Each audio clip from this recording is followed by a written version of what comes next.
ఇష్టమైన నిమ్మకాయ పులిహోర చేసుకుందాం.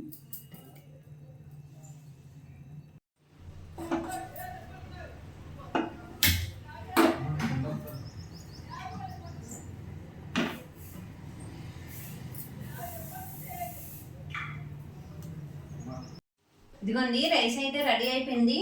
ఇది పక్కన పెట్టేసుకుందాం.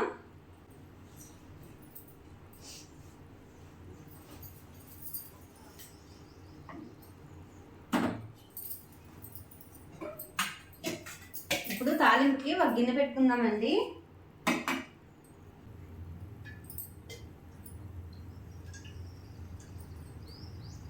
నిమ్మకాయ పులిహోర కాబట్టి కొంచెం ఆయిల్ ఎక్కువ ఉంటే బాగుంటుందండి, అందుకే కొంచెం ఆయిల్ ఎక్కువే వేస్తాను.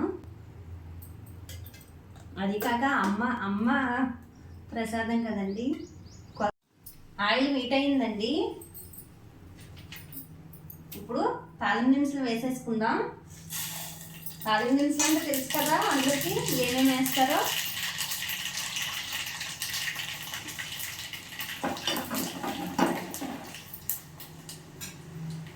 వేరుశనగకాయ గుళ్ళు వేసేద్దామండి.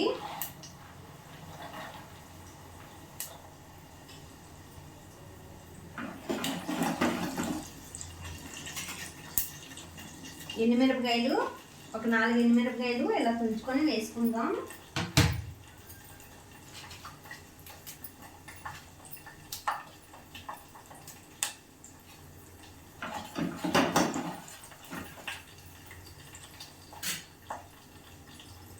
వేగుతున్నాయండి. అమ్మ ప్రసాదం కదండి, అసలు ఎక్కడికి కదలను. గొప్ప చెప్తాం కాదు, ప్రసాదం తయారు చేయాలంటే ఎక్కడికి కదలను. అలా పొయ్యి దగ్గరే ఉండి అది అయ్యే వరకు కూడా నించుంటానండి.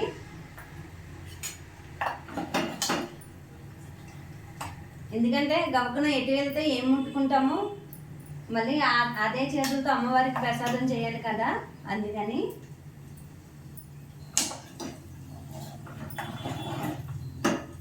అమ్మ అంటే మాటలా ఏంటండి, సృష్టిని పాలించే జగజ్జనని.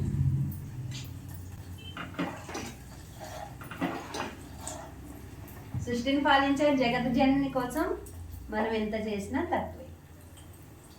అది నా ఫీలింగ్ అండి. ఇదిగోండి, పచ్చిమిరపకాయలు కూడా కొంచెం వేగినాయి కదా.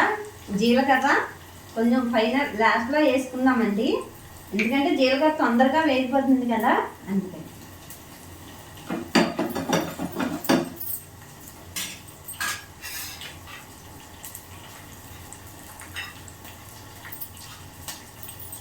ఇదిగోండి, కరివేపాకు ఒక 3 రెమ్మల కరివేపాకు ఎక్కువే వేసుకోవచ్చండి.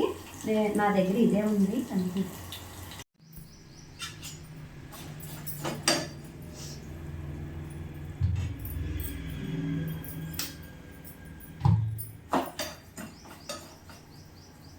అందుకని అయిపోయింది లేదు అన్న మాట మన నోటంతా రాకూడదండి.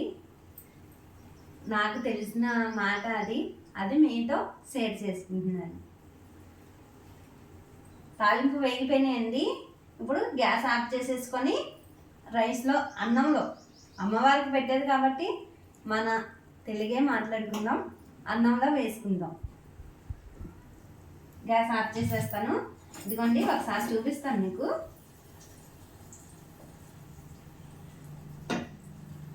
ఇదిగోండి, ఇలా వేయాలి.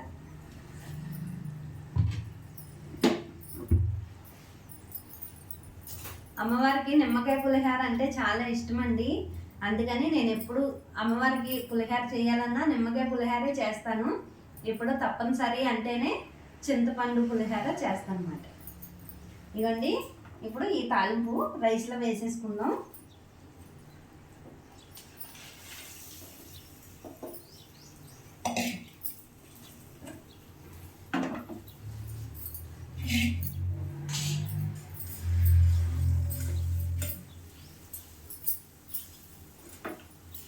ఇంకోటండి, దేవుళ్ళకి పెట్టే నైవేద్యాలు గిన్నెలు ఉంటాయి కదా, అవి ఎప్పుడు కూడా మనం ఓడ్చకూడదు.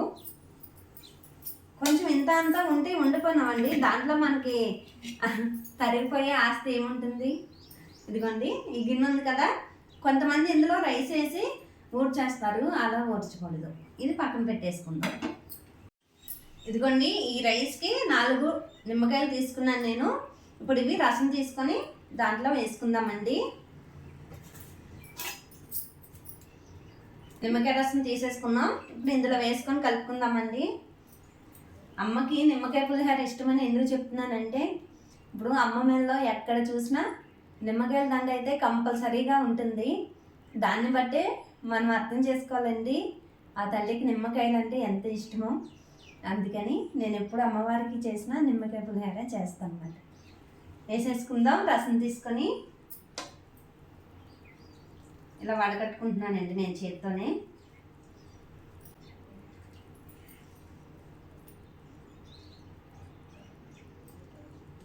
పిక్కలు పక్క తీసేసుకోవాలి. ఇదిగోండి,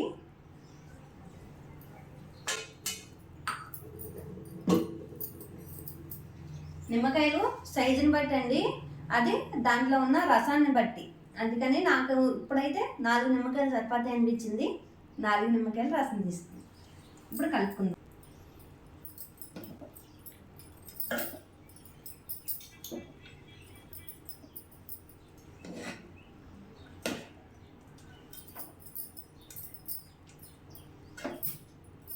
కొంచెం వెల్లట్టుకున్న దాంట్లో కలుపుకోండి. నేనైతే ఇందులో కలిపేయగలను, అడ్జస్ట్ అయిపోద్ది, చేసేయగలను. అందుకని దీంట్లోనే కలిపేస్తున్నాను అన్నమాట. అల్లం, క్యారెట్ కొంచెం తురుముకున్నాను. ఇవి వేస్తే కొంచెం టేస్ట్ బాగుంటుందండి. మనమే రుచులు చూసుకొని తింటాము ఏదైనా, మరి అటువంటిది తల్లి రుచికి తల్లికి వద్దండి రుచి. అందుకని నేను ఈ 2 కూడా యాడ్ చేస్తాను ఇందులోని. బాగుంటుందండి, చాలా బాగుంటుంది. తాలింపులు వేగేప్పుడు అల్లం దాంట్లో కూడా వేసేసుకోవచ్చు. నేనైతే పచ్చిది వేస్తున్నాను. అలా చేయొచ్చు, ఇలాగా చేయొచ్చు అండి. క్యారెట్ అయితే వేయించుకోకూడదు, ఇలా పచ్చిదే కలుపుకోవాలి.